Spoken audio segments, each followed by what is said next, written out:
Nate Bargatze. It's a lot to have two dogs, because you got to open the back door and let two dogs out. Big Dumb Eyes World Tour, Casey's Center, Friday, April 24th. Tickets available at natebargatze.com. Turnpike troubadours are coming to Des Moines. Picking up barges on a long hot summer day. Good Lord. Wild America Tour. Friday, February 20th at Horizon Event Center. With special guest Randy Rogers Band. A masterful live show like no other. Turnpike Troubadours. Gin and smoke and light. On sale now through Ticketmaster. Produced by Mammoth. Hey, it's Murph and Andy, and we love talking sports and more. Catch us live at 1 o'clock every Monday, Wednesday, and Friday right here on Iowa Everywhere. And if you miss it, just go to iowaeverywhere.com. You can watch or listen there or wherever you find your podcasts. Jake Brend and Derek Duke break down everything you need to know throughout the Big 12. This is Bigger Than 12, presented by WealthCharter Retirement Planning and Tax. From the Channel Seed Studios, this is Bigger Than 12 on Iowa Everywhere.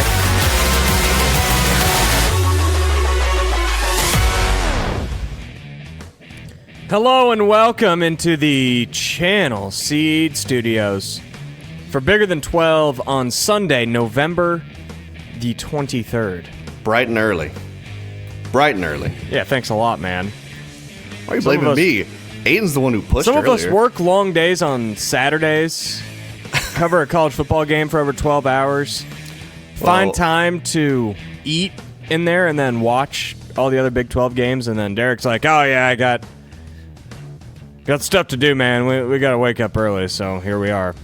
I think my bags have bags under my eyes here. No, I was up till about 1:30 last night trying to get everything done between the show and then for Heartland. So it was a long night. Well, sometimes you just got to pull yourself up by your bootstraps and lock in. And that's what we're going to do on this show today. I'm not even tired. I got my coffee, my beautiful Dallas Cowboys mug. Jesus Christ. So everybody has to see that shit. Everybody gets to see the beautiful star, America's team playing. You're probably America's like one of today. 5 Dallas Cowboy fans in the state of Iowa. What are you talking about? There's Cowboys fans everywhere. Unfortunately, that's true. I text you every time I see it. Every time I go somewhere, I could be anywhere in this country, and one of the first things I will see is a stupid Dallas Cowboys jersey or shirt, or a stupid Texas Longhorn jersey or shirt. It doesn't matter where I go in the United States. One of the first things I see is those two. Drives me nuts. Well, get over it. That's the motto today. Just get over it. Get over it, man. No. We're brought to you by WealthCharter Retirement Planning and Tax. Tim Hawkins somehow puts up with the show every week.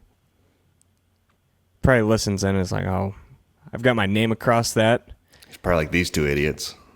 These two morons need my service. They're going to go broke.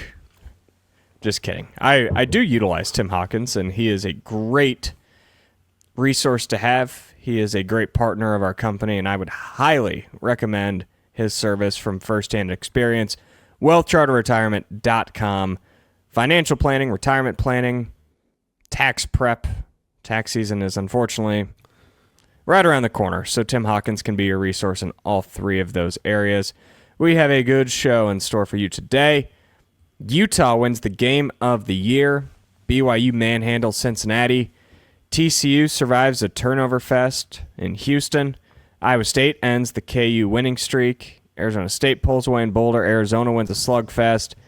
And Central Florida wins the game of the year over Oklahoma State. We had 2 different games of the year this week. We'll, of course, do our random Big 12 quarterback, our top 5 presented by Whiskey River, Iowa Trivia, Big 12 Survivor, and we'll close with some game picks. Let's start out in Salt Lake City as Utah wins, I think, easily the most entertaining Big 12 game of the year. 51-47 over Kansas State. The Wildcats run for 472 yards. They had a 10-point lead in the fourth quarter. That easily could have been a 14-point lead had Utah not had the rare pick 2.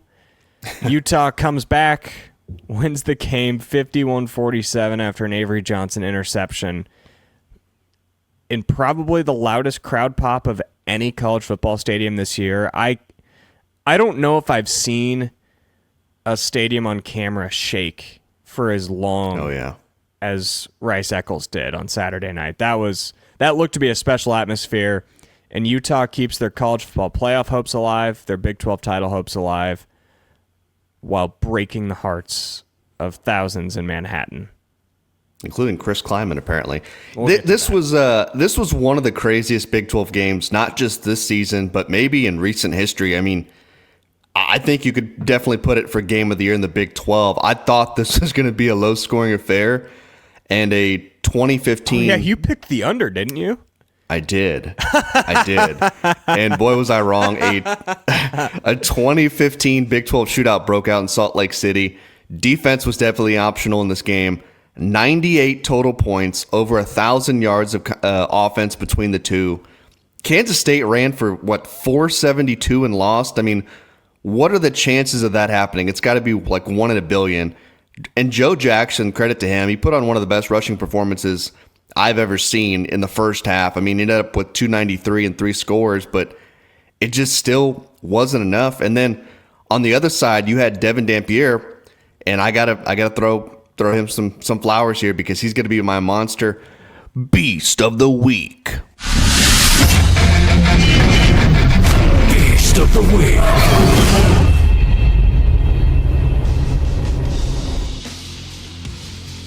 Bright and early beast of the week here. Devin Dampier, he just kept making play after damn play. Finished with 355 total yards and 4 touchdowns. He got it done through the air and on the ground for Utah. Anytime Utah needed a big play in that game, he was the guy to make it. Late on that last drive, 4th and short, breaks out that long run to set him up near the goal line. And of course, he was the guy to punch it in and take the lead for Utah late. So I just thought he put on a phenomenal performance. And you were talking about the camera shaking. When he broke that long run, I couldn't even see where he was on the field because the camera was shaking so bad. It reminded me of those old NCAA video games. Oh, yeah. We were on the road and just the camera shakes the whole time. It's just over-exaggerated. Yes, so it was incredible. And, it just... I'm almost speechless for how great he was in that game. And we've talked about him all season long. Like, he was going to be the key for Utah this entire season. Like, if Utah was going to meet expectations this year, it was going to be because of Devin Dampier. And so far this season, I've been extremely impressed with the way he's performed. And, I know their defense didn't play great in this game. That was certainly their worst defensive performance maybe in the last 10 years. Going back, I don't watch a bunch of Pac-12 football, but wasn't great. But then when they needed those 2 stops late, they get Kansas State, get the ball back, and then they ended up with the pick to seal the deal. So really impressed with the way Utah did. And then, this wasn't just a win to keep their very slim Big 12 title hopes alive, but most importantly, this game provided an opportunity to keep their playoff hopes alive, which they can still, I know it's probably a long shot, but they could still sneak in. Yeah, they're on the outside looking out, but there are dominoes that could fall. Whether that's Alabama losing next week to Auburn, Ole Miss getting knocked off by Mississippi State, perhaps BYU getting blown out by Texas Tech would maybe do the trick. So we'll see how things play out.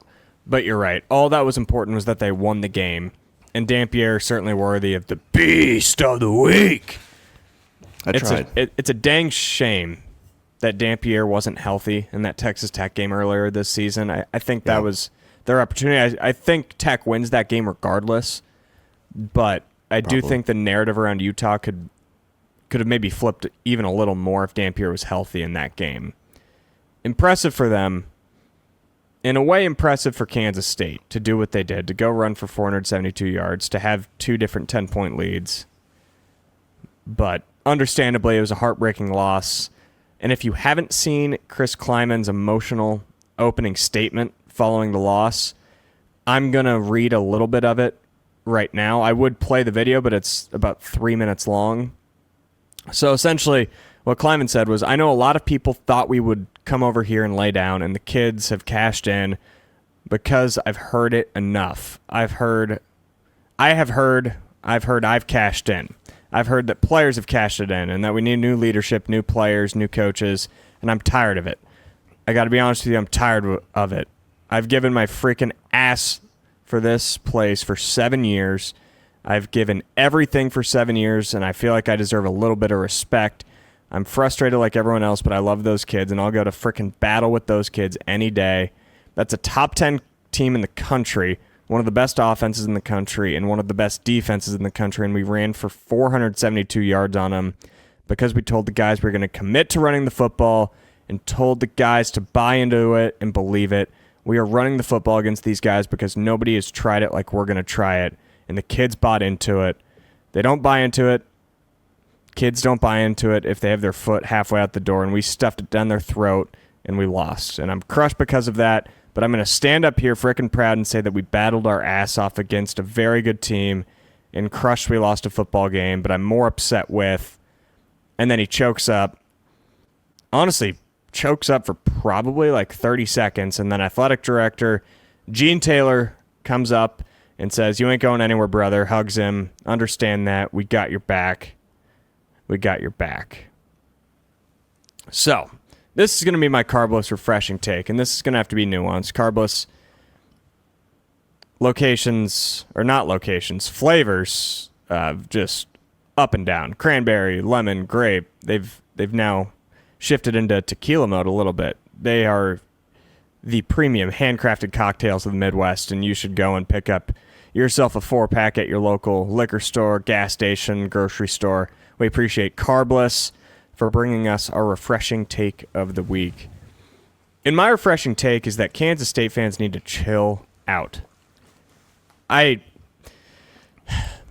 Is there a little bit of Kleiman that probably...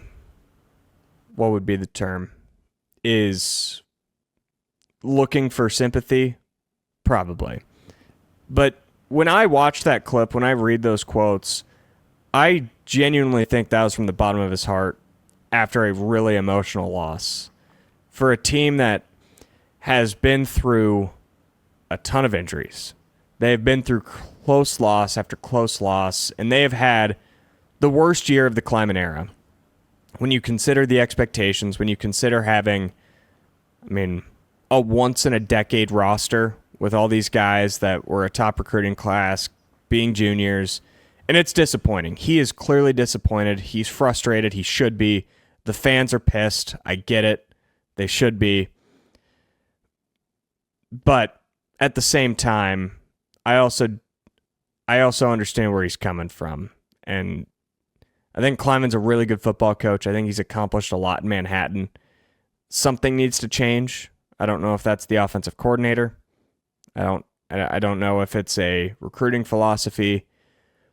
But my refreshing take comes from Gene Taylor in that spot coming up and saying that you're not going anywhere. And I agree. I don't think Kleiman should go anywhere. Kleiman's proven enough over his 7 years that he deserves another year, maybe another 2 years.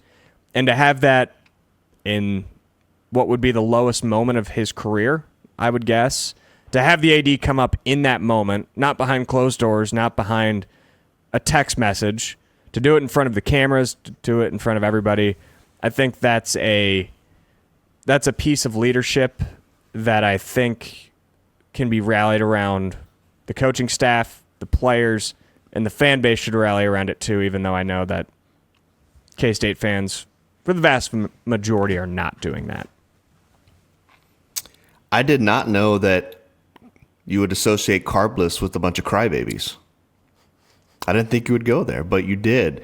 Look, I get it. It's an emotional loss. It's frustrating. Like, their season has been absolutely frustrating. Their expectation, the reality of the situation is Kansas State had high expectations this year. They have failed to meet them in every single way possible. You had them in the Big 12 championship game.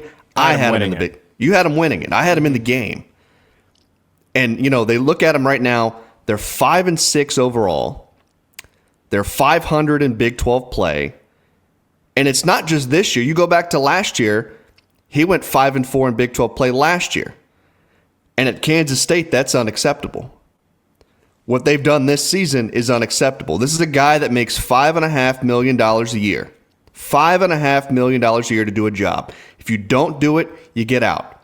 And I'm not saying they should fire him, but at this point, next year, you have to have some conversations. You have to be thinking twice about it, about potentially replacing him, because if it doesn't work out next season, that's 3 years in a row of bad football. And at a place like Kansas State, that's unacceptable.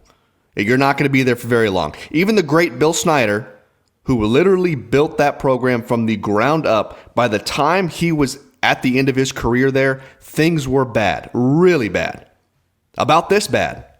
So I don't know. I guess I kind of feel bad for the guy, but then another way, I really don't, because he's got a job to do. He has not done it well the past 2 seasons. And until they get it fixed, you can cry all you want to.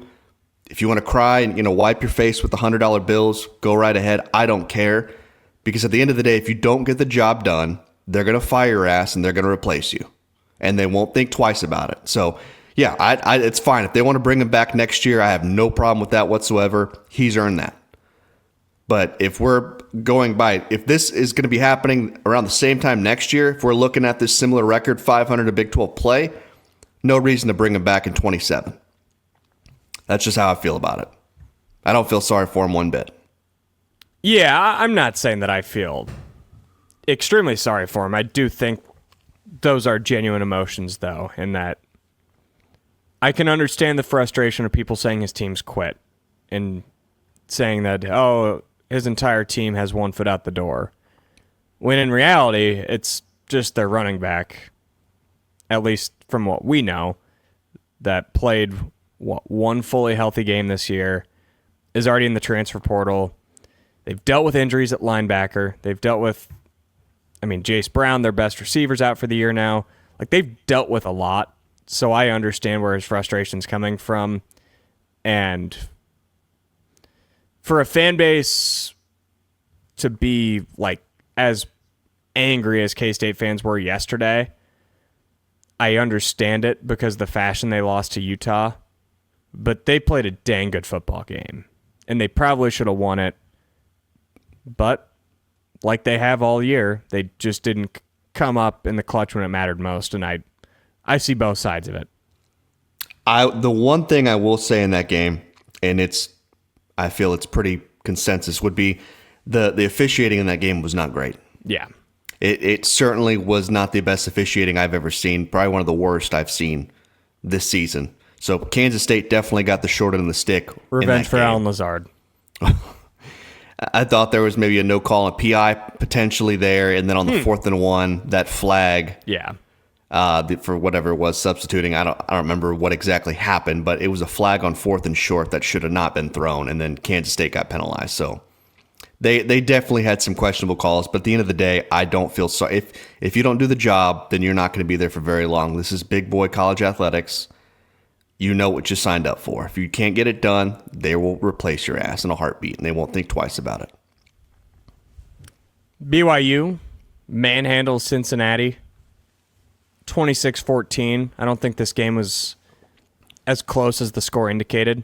No. BYU, they really just dominated this game start to finish. I know it was tied pretty much late into in the second quarter, but it never felt in that moment that BYU was going to lose this game. They turned Cincinnati over, which has not happened a lot this year. They do it twice.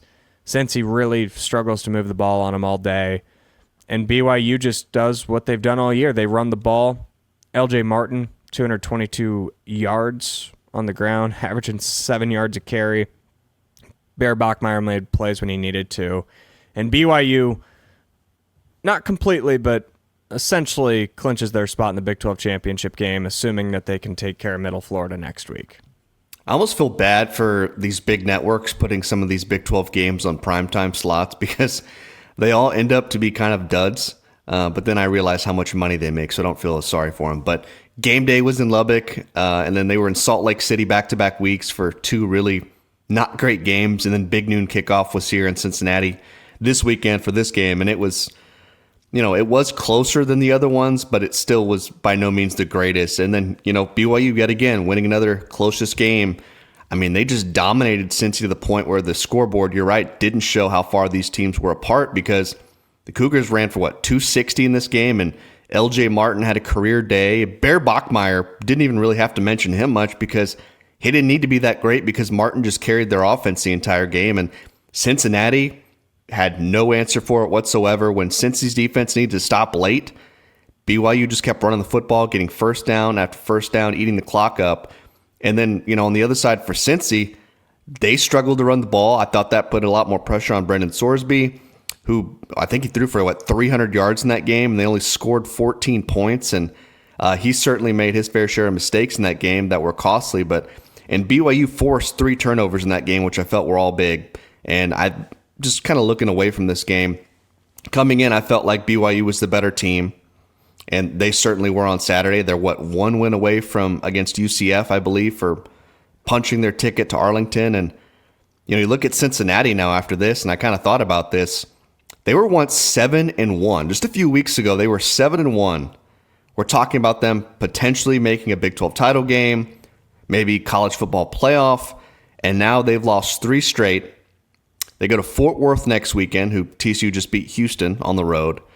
There's a chance here where they finish 7-5, which would seem like a massive disappointment after a hot start.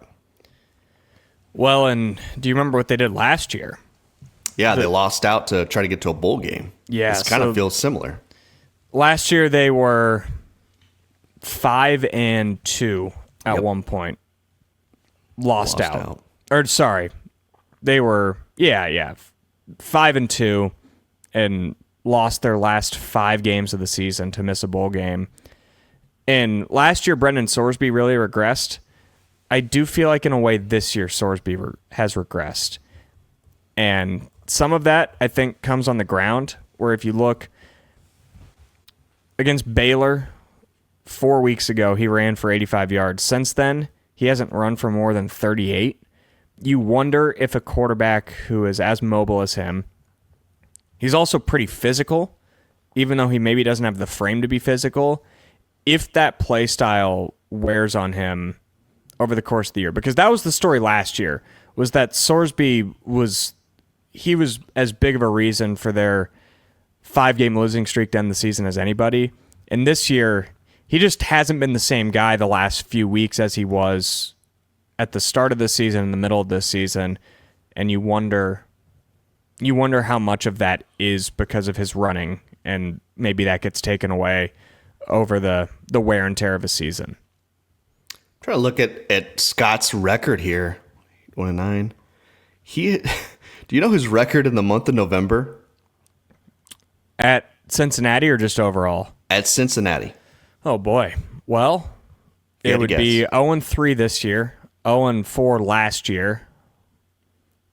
Let's go 1-9. It's 1-10. Oh, man. 1-10 in the month of November. We always talk about, I always think of November as championship November. That was kind of Oklahoma's big thing. It was always championship November because that's when you're supposed to be playing your best football. And he's 1-10 in the month of November at Cincinnati. And could possibly be 1-11 after the season if they lose to TCU. Perhaps we've got a nickname on our hand. That is brutal. September Satterfield. November, yeah. Yeah, because he's gone. Play the college football playoff in September, damn it. He would be there. Golly. Cincinnati is the 1 seed. Woof. Well, I've got to get to my Monster Beast of the Week. The Beast presented by LJ Martin this week, baby. Beast of the Week.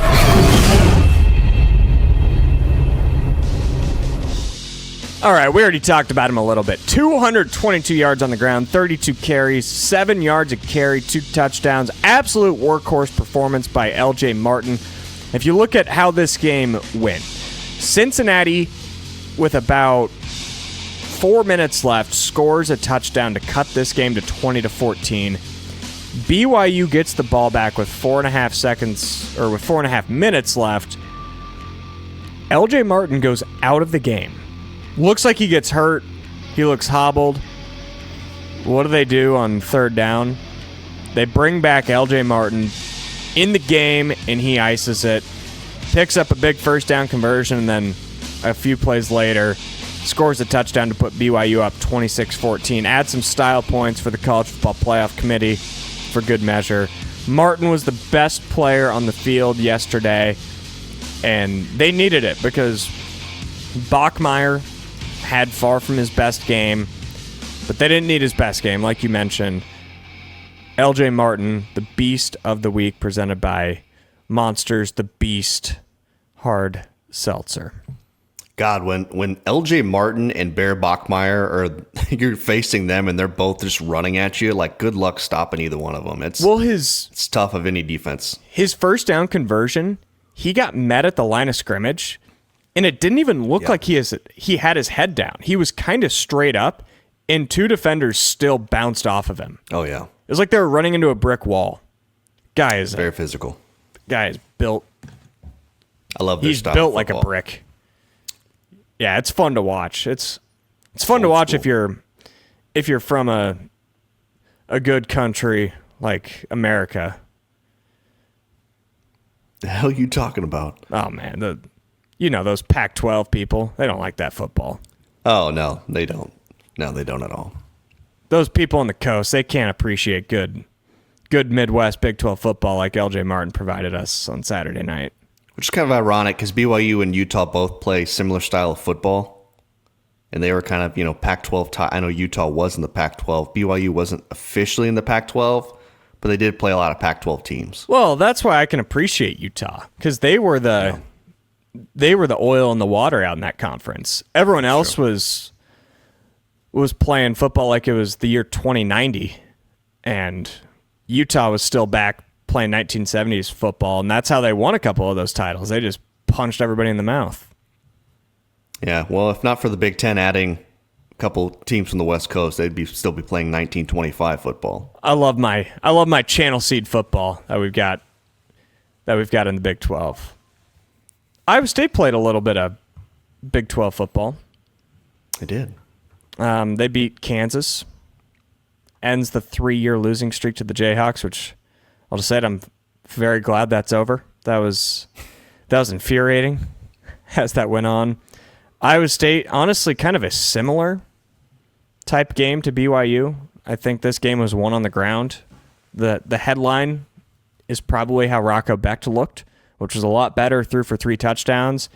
But I don't think Rocco would have been able to do what he did had Iowa State not been able to establish the run as strongly as they did. Cyclones run for 220 on the ground, a couple touchdowns, and they probably play their most complete game of the season over Kansas. Just what I was going to say. Just complete domination by Iowa State as they do break that 3-game win streak against Kansas in the series. We've been waiting to see that version of Iowa State for months because you're right. I think that was their most complete game of the season, or at least the one that they've have played in since earlier in the year. But the offense was just rolling all game long. Rocco Becht looked like his old self, 3 touchdown passes. And then Iowa State runs the rock for over 220 on the ground with Hansen and Sama. So, and credit to the offensive line. I thought they did a fantastic job in this game. They paved the way, and it was just as smooth as some delicious Steeple Ridge like I had on Friday night. But yeah, the offense looked really, really good, and they kept their foot on the gas. That was kind of my concern going in the second half after they were up 17-0, and they kept their foot on the gas the entire game. And defensively, I thought they did a great job too against a respectable Kansas offense. They didn't give up really many big plays, if any at all, and they shut out Kansas in the first half, which actually has not happened all season. Kansas has never been shut out this year in the first half, so I thought Iowa State did a really, really good job, and they gave up only 14 points against Kansas, so incredible job all around. And how about this? Iowa State held the ball. I don't know if you saw the time of possession. Almost 40 minutes in this game. It was just complete domination by the Cyclones. And I tweeted this out after the game. With the win, Matt Campbell has now won at least 7 regular season games in 8 of the last 9 years. And next week, they get a chance to get win number 8 on the year in Stillwater. There's a lot to like about what we saw at Jack Trice Stadium on Saturday. The helmets. I think my biggest takeaway... Why'd you have to do that, man? Well, I was going to have a good take. I was going to have a good little line. And you just freaking... Oh, my gosh. I was going to say... Not only were the helmets beautiful, it was important that they wanted them because Matt Campbell's superstitious, and if they lost, they would have never worn them again. That is true. Thanks for stealing my moment. I had to throw in the helmets. So does that mean we're going to see the helmets next year 100%? We'll probably see them every game for the rest of eternity now. Oh, God. They wanted them. I don't know if I want them back every week because I do like when they mix it up. So I think it's got to go. If I had a, if I was the czar of uniforms for Iowa State football, I think I'd go probably script 9 or 10 games, and then spinny side 2 or 3. Yeah, probably somewhere like that. Maybe leave room for one alternate if you want to go like Jack Trice throwbacks. If you want to go. Yeah, back to the 1980s and go yellow, white, yellow, something like that. But I think it was beautiful. I think the entire university should embrace that logo because it is beautiful. I think that's the word. Look at that guy. He's having a great time. Yeah, that's a fan of the game right there. That gentleman was having a fun time watching a Lance Leipold team struggle. And that is my Freedom Tire Who Needs a Fix. Freedom Tire locations all across the metro, 5 of them. Ankeny. Not Ankeny. I'm in Ankeny. Ames, Altoona, Des Moines, West Des Moines, and Urbandale. So many A's. FreedomTire.com for more information. You can get your oil changed there. I know there will be a lot of travel over the holidays. Snow, I'm sure, will eventually come, even though it was like a 65-degree game at Jack Trice yesterday. Snow will be here, and you want to have your car all winterized and ready for the roads this winter. Kansas needs a fix. They don't need a new car. They don't need to donate their current car to the scrap yard. They just need to hit up Freedom Tire, get some new tires, something, because they need some sort of fix. They are 5-6. They're probably not going to beat Utah next week. Their Big 12 wins, get this, Oklahoma State, Central Florida, in West Virginia back in September when West Virginia was really struggling. They beat all the powers. So you add those 3 wins in with Wagner and Fresno State. That is a disappointing year. Another disappointing year. After last year, we all know the story with Kansas where they couldn't win a close game. They were in literally every single game they lost. And then they figured it out. And then they figured it out again and again. Beat 3 straight ranked teams. Were playing the best football in the conference. You lose a little bit last year, but you bring back your quarterback and you bring back momentum, and they were not able to carry it over. And this team, it's stale. It felt stale to me yesterday. I never felt like there was an extra oomph from Kansas at any point in the game. And I don't know what that means. Maybe it is as simple as you've had Jalen Daniels for 6 years. And not that he's a bad quarterback. I think he's a really good quarterback. He's really dynamic. But sometimes maybe you just need a new voice. You might need a new guy under center. And maybe that could be the spark that this program needs. Because right now it feels like the success of the Leipold era has plateaued. But we all know where they came from. So you don't move on. You keep riding with the guy who got you there. I think they have to at this point. He loves that place. He loves the program there. He's built it in his own way, and you're right. He built it from basically nothing when he took over, and he's done a fantastic job. And Kansas making a bowl game year in and year out, I think that's still a big deal in Lawrence because they weren't making many bowl games before he got there. Yeah. So he's still done a great job as a whole from when he got there to where it is now, it's still in much better shape than what it was when he got there. So I'm not going to say he's on like a hot seat or anything like that. So he's going to get plenty of opportunities to keep building that thing up. TCU wins a turnover fest in Houston. The Horned Frogs turn the ball over 4 times. Josh Hoover throws 3 picks. And TCU walks out of Houston with a win, large in part to 2 missed field goals in the fourth quarter by my man who has been really clutch all year. Ethan Sanchez was not clutch on Saturday. TCU wins 17-14 in a really, really ugly game, but TCU's back in the win column. I think somebody on the show called TCU to win this game. I don't know who, but yeah, this one was definitely big freaking man. This one was a bit of a snoozer. I mean, they go up, TCU goes up 14-0. Yeah. I thought they were just going to roll Houston. That's what it first. looks like. I thought they were going to roll. Instead, their offense went to sleep for 3 quarters. As you said, they turned the ball over 4 times, and Houston's problem was they just couldn't get anything going, even off the turnovers. I mean, Connor Wegman, he ran the ball well, but they had just no passing game whatsoever, which has been a problem at times this season for him. And Willie Fritz said it best after the game. They just missed way too many opportunities between the lack of punching it in, Ethan Sanchez missing 2 field goals in the fourth quarter, including a game-tying one from 38 yards out. And we've seen him make so many clutch kicks this year, and it was just very uncharacteristic for him not to miss 1, but 2 kicks in the fourth quarter. That was really shocking. And the reason I picked TCU, it's not because they're a great team. It's because I felt like Houston just wasn't playing their best lately, and they've been really playing down to their competition. Like a couple weeks ago, they're in Orlando against UCF, and they're playing awful. I mean, they were able to escape that game, but they just haven't been playing their best football late.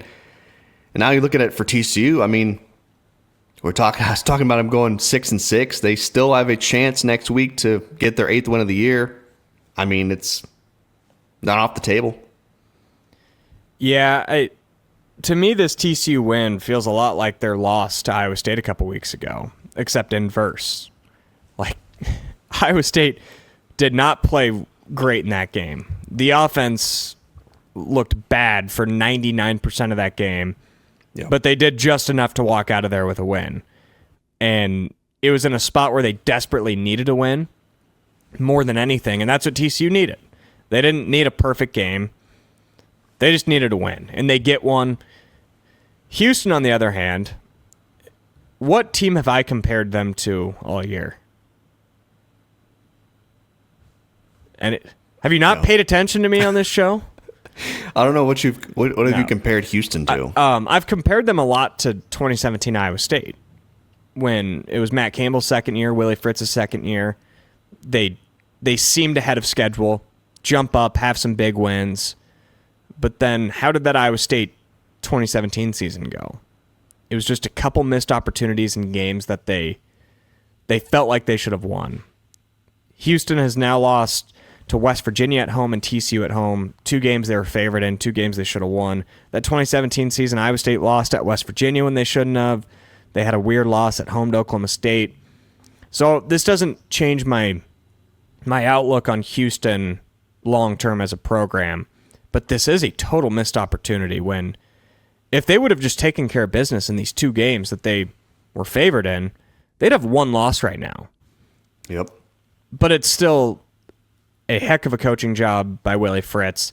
They've just kind of reverted a little bit back to the mean after a couple of really impressive wins early in this Big 12 season. Yeah, even if they lose out, it's still a great job. Great job what they've done there in year 2. I want to give a shout out to our friends at the Turnpike Troubadours. I guess they're probably not our friends. They don't know who I am. They know who you are. You've been at, 10 of their shows? Oh, I don't know. Probably about 3, maybe 4 in the last 10 years. Not that many, but I've seen them a few times. Close enough. Well, they're going to be in Des Moines this February 20th, at the Horizon Events Center in Waukee, on the Waukee side of West Des Moines. You can check out their tour by getting tickets at Ticketmaster.com. They'll be joined by the Randy Rogers Band. We gave away some tickets last week. if you weren't a part of that giveaway, now's your time to just go buy yourself tickets, go enjoy a nice Friday night out in the Waukee side of West Des Moines. Why do you say it like that? Have you never seen the Stivers Ford skit with Chris Hassel?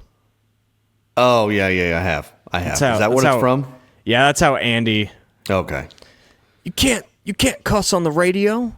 You got to walk around like you're in the west side, the Waukee side of West Des Moines. Stivers Ford. I got it now. I didn't know what that was from at first. I was like, I don't know why you keep saying that. It's about time. All right. Arizona State pulls away in Boulder.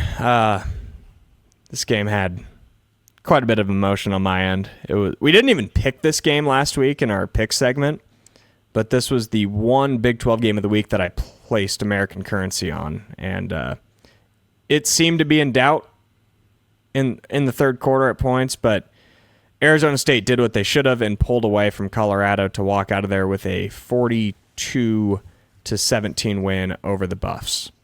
This game was really good for about, 3 quarters, and then Arizona State outscores Colorado 21-0 in the fourth. And, last week Jeff Sims was my beast of the week, and he was not so great in this game. He really struggled against Colorado, but luckily they had Raleek Brown, who went off for 255 rushing yards and a score. Arizona State racked up, 355 on the ground against Colorado. So, and what's crazy to me is they turned the ball over 4 times, went 3 for 13 on third down in this game, and still won by 3 scores. You don't see that very often. This game was 21-17 entering the fourth quarter. Yeah. So when I say that this game was in doubt, there was a point it was in doubt, because the last play of the third quarter, Raleek Brown had an awesome run and tried to hurdle 2 guys, fumbles on their own side of the field. And I don't know if you were watching with sound on, because I know this was on at the same time as BYU Cincinnati, but I unmuted this game and muted BYU for just a second because I had to see what Kenny Dillingham had to say at his on-field interview. He's like, hurdling 2 guys, you're not going to win games like that. Not going to win games like that. He was furious with how his team was playing. They pull it out. Do you know? Okay, sorry. I have to digress for a second. Do you know who Kenny Dillingham sounds like? He sounds exactly like Jonah Hill. I don't know if I see the correlation there. Well, you wouldn't see it. You'd have to hear it. I don't know if I sounds hear it. like, not looks like. I don't. Just go listen. Just go listen to a clip from Superbad when we're done, and you'll never unhear it. You'll have to show me that one. But I'll tell you what, Arizona State's going to be my focus for my carbless, refreshing take of the week.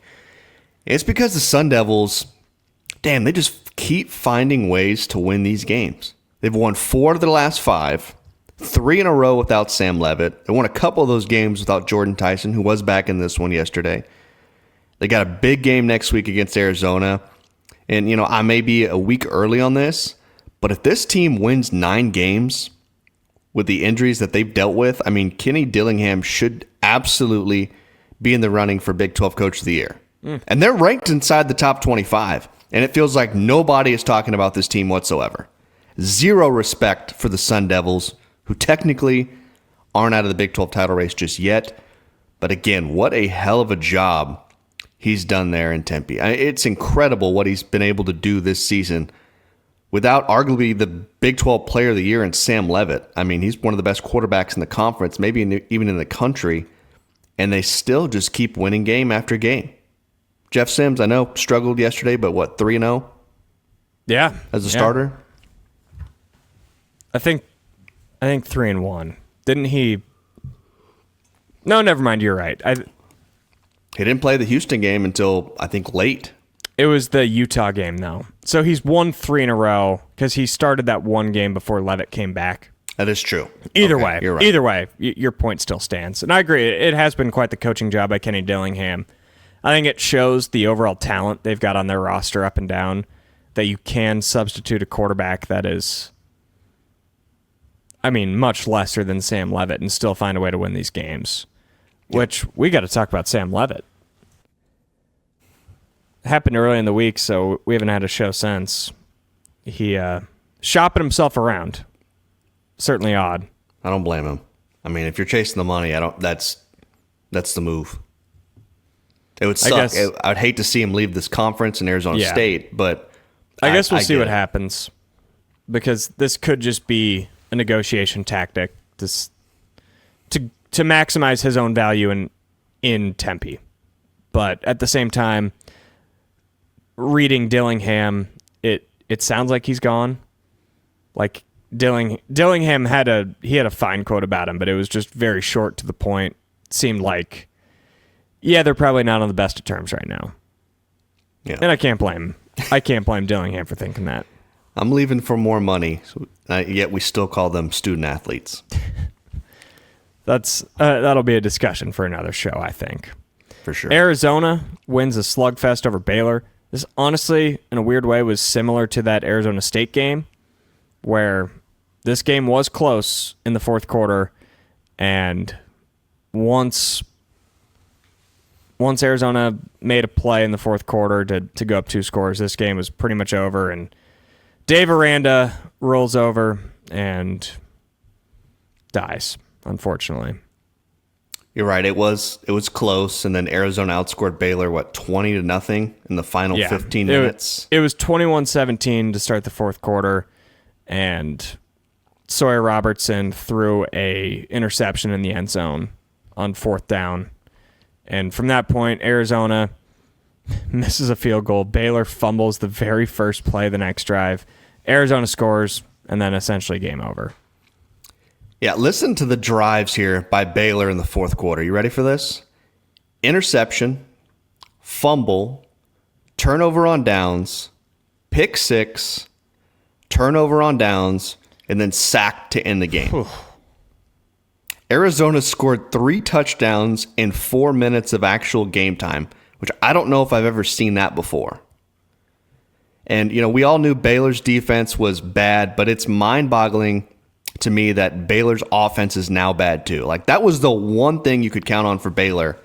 It was that they were going to put up points and make things interesting. I said it last week, and I'll say it again. Sawyer Robertson has regressed. And I bitched about Dave Aranda last week, and here I am. I'm going to bitch about them again, because Baylor is going to be my focus for my Freedom Tire Who Needs a Fix.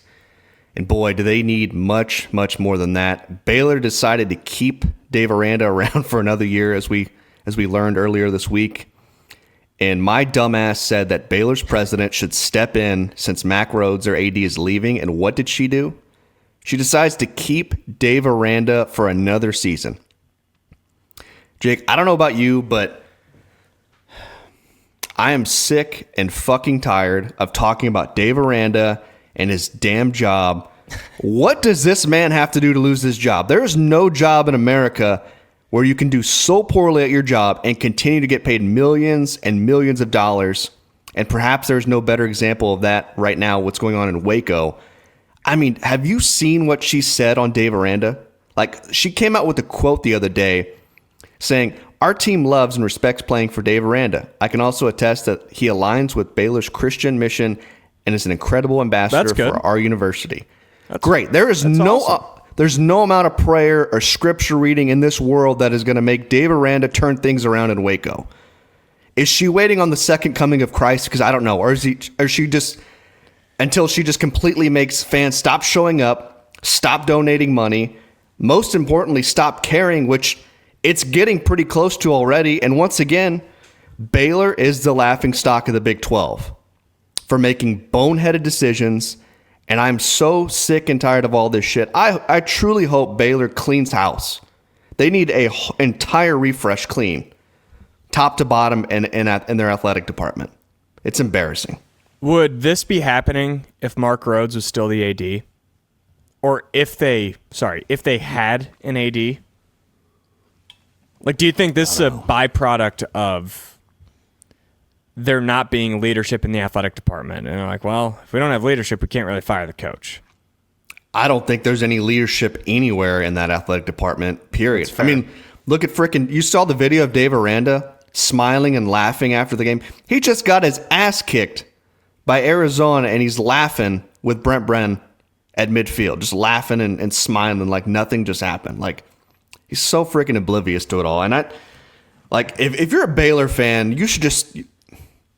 I don't know why you show up. Why donate any of your hard-earned money for that piece of shit product? Shouldn't. The year is 2045. Dave Aranda, a lot of expectations for Baylor.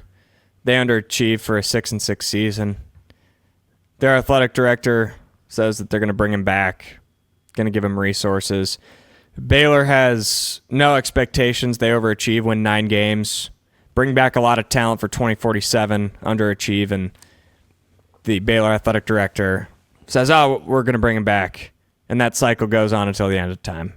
I'll probably be dead by the time they fire Dave Aranda. Central Florida beats Oklahoma State. Ugh. I don't really want to talk about this game if I'm being honest. A lot of Big 12 survivors, me included, we're sweating. We're sweating this game out. Oklahoma State got up 14-0. UCF scores 17 unanswered to end the game. Oklahoma State, to their credit, looks a little bit better since Zane Flores has returned, but they can't get over the hump, and this has to be sickening.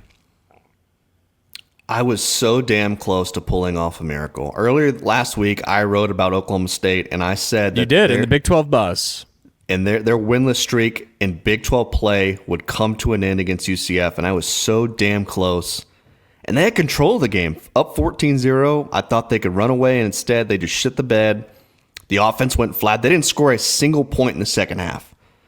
And I'll give credit to Taven Jackson. They weren't really even close to scoring either. No. And I'll give credit to Taven Jackson for UCF. He threw 2 picks early in that game, and then he finished with 2 passing touchdowns in the second half. And their defense completely locked in, and I thought they did a great job. But much needed win for UCF. But again, I was so damn close to calling that, and people are wondering why it was so invested in that game. I was probably like one of 12 people watching it on ESPN Plus, but it was certainly worth it. So now, looking ahead here, something I realize now is the Oklahoma State losing streak of the Big 12 is at 730 days by Monday. Iowa State's up next, so very, very good chance that streak goes to over 1,000 days by the time next year rolls around for conference play. So, knock on wood, brother. That is crazy. I don't even know if Kansas has done that. And now Central Florida has the same amount of wins as Kansas State. Let's bring in Aiden White for our random Big 12 quarterback. Hey, Aiden. Hey, guys. We haven't seen you in hours. Well, this quarterback only spent 2+ years in college and compiled a 7-7 record while not being named a starter until the middle of the season in his 2 full seasons in the Big 12 before transferring. He completed less than 50% of his passes while throwing for over 1,800 yards and rushing for over 500 yards. His team was bowl eligible in both of his seasons, but he never started a bowl game. This guy sounds like he sucks. So 2 seasons, and he went 7-7 as a starter? Is that what you said? 7-7 when he played. So he wasn't the full-time starter. Necessarily.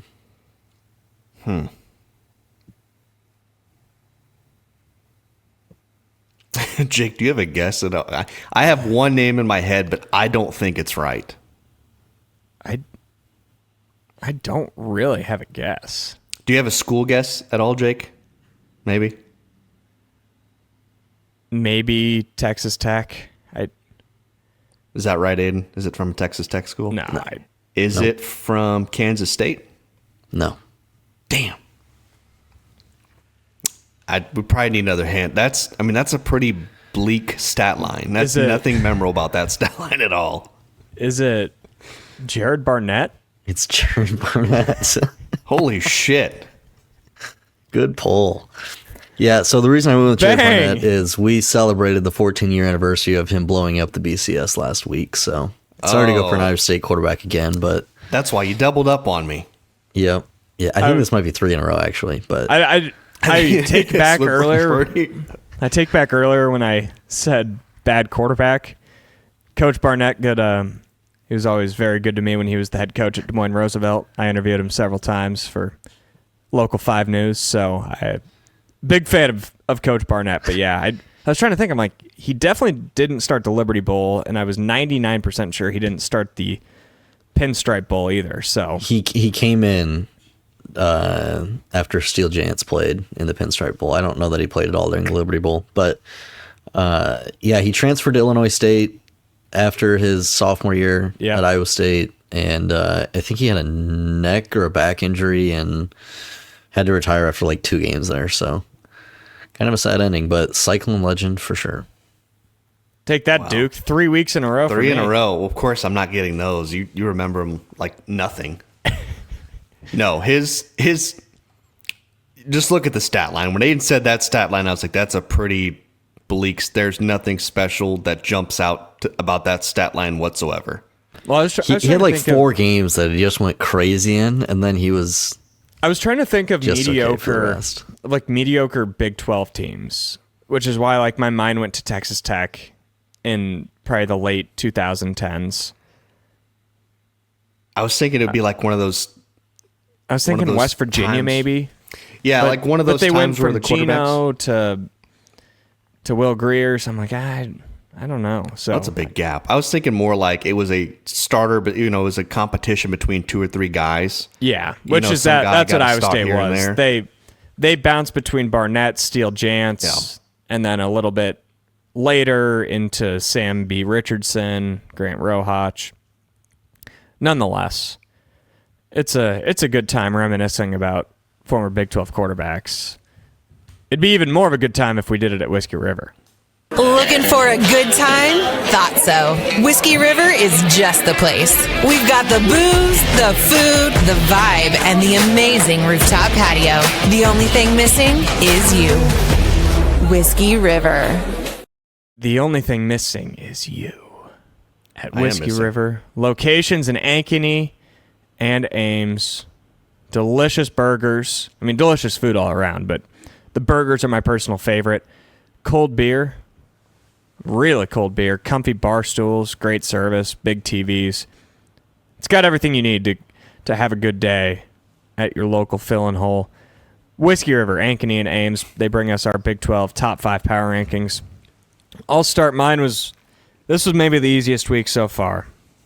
Texas Tech, BYU, Utah, Arizona State. My top 3 remains unchanged. I had Arizona at 5th. They move up to 4. And Arizona State slides in as they find just another way to win. That 4th spot will be decided next week on Friday night as Arizona travels to Tempe to play the Sun Devils.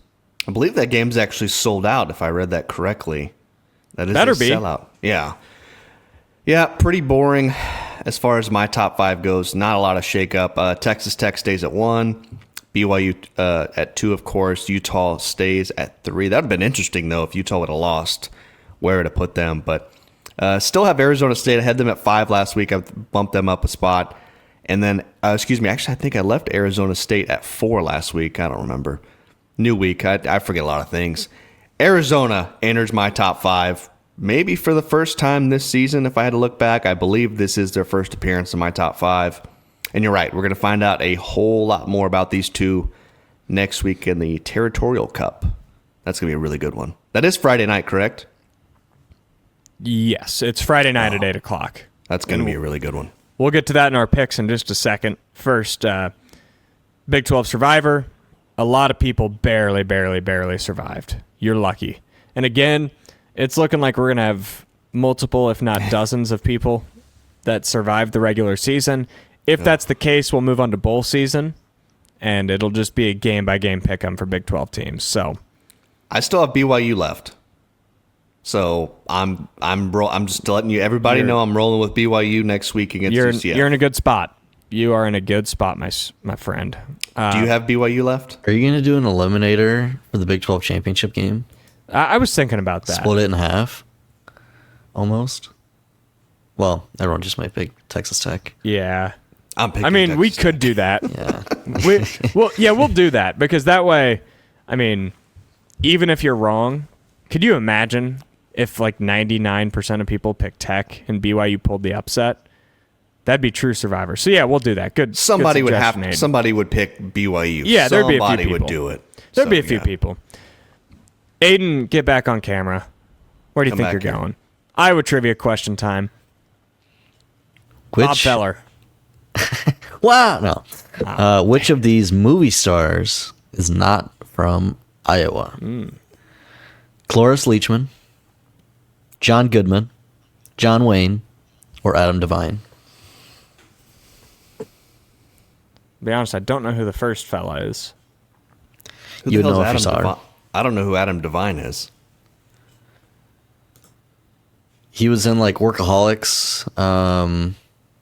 Oh, okay. He was in the Pitch Perfect movies. What's the one with Zac Efron? Oh, okay, I got you. Can you say the names again? Cloris Leachman. Clarice. I don't know how you say her first name, but John Goodman. I called her a fella. John Wayne, and Adam Devine. Or I Devine, know- however you say it. I know John Wayne is Yeah. from Iowa, so I already know that one. Winner set. Winners. Yep, I knew that too. I'll just go John Goodman. I think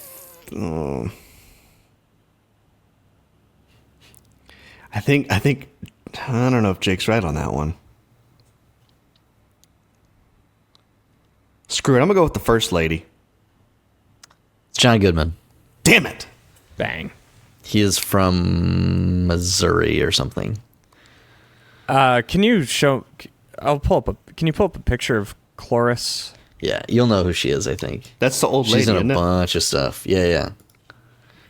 Like, she was in Super Troopers. Okay. Let me... The John Wayne birthplace. When we were building this show, like, however long ago that was, 15 months ago, Duke was just obsessed with finding a John Wayne segment. I'm like, it's a fine idea. Oh, okay, yeah. That lady, yeah. Fellow Iowan. Yep. I did not know that. But yeah, Duke was just obsessed with building a John Wayne segment. I'm like, I don't know how we're going to pull this off, man. Well, me and him, we both share a name, so I thought it was pretty cool. It's pretty unique. What name? Oh, come on. The Duke. Exactly. Is his middle name Duke? No. I don't know. I still might. One day I might find something with that. I'll find something. I don't know what it is, but I will find it. All right, let's pick some games. We both had a 3-2 week last week. That moves me to 39-25 on the season. You're at 38-24. Pretty good run we're on right here. Even if we both lose out this whole week, we will still be winners. Yep. Well, this is our last week of the regular season. So Yeah. we'll kind of crown a winner after this. Of course, we'll pick the bowl games and stuff once they come as well. We'll start with Utah at Kansas. This is a Friday game, 11 a.m., Black Friday. The line currently sits at 13.5 Utah. The total at 58.5. There's nothing worse in college sports than an 11 a.m. kickoff on Black Friday. That is always the worst crowd ever. I hate those games. They're terrible. I didn't ask about your opinion on I know. the kickoff time. I asked your pick. I just had to get that off my chest. I'm taking Utah, man. That's a lot of points. I'm taking Utah. I know I just got burned by them against Kansas State horribly, but I'm going to take Utah. I am going to take the under. You already mentioned it. 11 a.m., sleepy crowd. Kansas can't stop a nosebleed. I think Utah is going to be able to get up a couple scores and sit on the ball. I think they could easily win this game like 30-10. Easily hit that under of 58.5. That'll be my pick. Up next, the Territorial Cup. Arizona at Arizona State. Friday night, 8 o'clock, prime time on, I believe this is on Big Fox. The Wildcats, favored by 1.5. The total sits at 50.5. Man. I'm a little surprised that the Wildcats are favored in that one. Arizona State's the top 25 team. Yeah. You know what? Did you say, what was the over under 50.5? Yeah. I think I'm just more comfortable taking the over in that game. Wow. All right. Taking the over with Jeff Sims. Bold move. I'm going to take Arizona. The number one rule of betting, when a ranked team at home is an underdog and it doesn't seem right, you go the other way. And to the general public, it probably doesn't feel right that Arizona's favored, but they don't know Ishmael Mahdi. They don't know how well Brent Brennan's defense has been playing. Give me Arizona on the road with the better quarterback and a defense that's playing at a high level. Better quarterback right now, yes. But I wouldn't underestimate Kenny Dillingham in this spot, getting his guys ready for this game, especially at home. Oh, they'll be ready. They'll be ready. I don't doubt that for a second. Up next, Iowa State at Oklahoma State. It kind of became slim pickings for the fifth game, and this was the fifth game that I picked because there's a few massive spreads this week, and this is one of them. The total in this one's 49.5 for the 11 a.m. kick in Stillwater. What's the spread? 14.5. Yeah, give me Iowa State. Yeah, I kind of think you have to blindly just take Iowa State. How many people are going to be in there for that game? 25,000. Half of them have their shirts off. You could probably cut that by a third. Yeah, give me Iowa State. Houston at Baylor. Oh. The Fighting Willie Fritzes are 2.5-point underdogs on the road. The total sits at 60.5. I'll say it. Give me the under.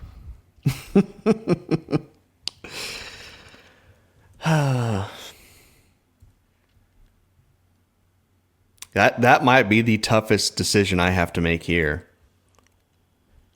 Baylor's favored by 2.5. That's right.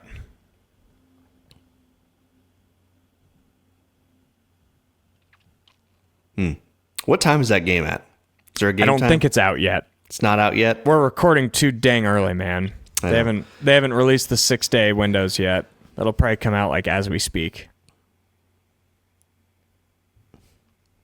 This is going to sound insane, but I'm going to take Baylor. Oh my gosh. You can't take back what you just said about Dave Aranda. That is true.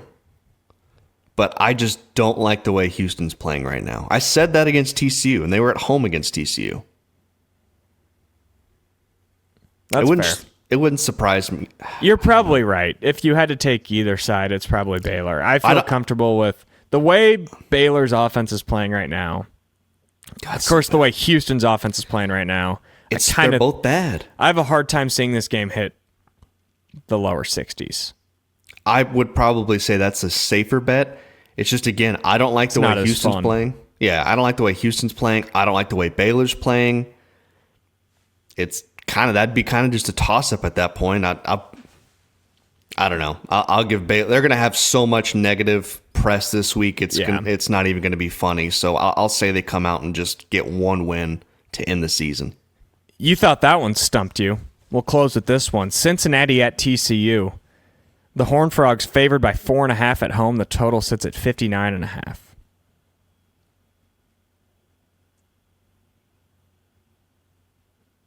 Ooh, I want to push that over. That over would be kind of interesting, but TCU actually plays somewhat of a good defense. And they're struggling on offense. They are. I think I'll take Cincy to cover that. I don't know if they'll win, but I'll take Cincy to cover that. Yeah, I kind of think you have to. You have to eat the points and just hope it's a field goal game either way. If Cincy was favored in that game, I'd take TCU. But that's a few too many points. So we're both on Cincy. We're going head-to-head. We're really not going straight up head-to-head in any of the games, but we're riding the same Iowa State and Cincinnati picks, both road games. So we'll see how we fare. We'll see who ends up on top. It's not like neither road environment in Fort Worth or Stillwater are that great right now. Yeah. You could say that again. Yeah. All right. a good show. That was a long show for a jam-packed week. We kind of deserved that after last week was really boring. It was not a great week of Big 12 football. This week lived up to the hype, and we appreciate you for tuning in to Bigger Than 12. We'll be here same time next week. Last week of the season. And we'll recap the final regular season game and preview the Big 12 championship a little bit. Thank you for joining us here in the Channel Seed Studios. We'll be back next Sunday.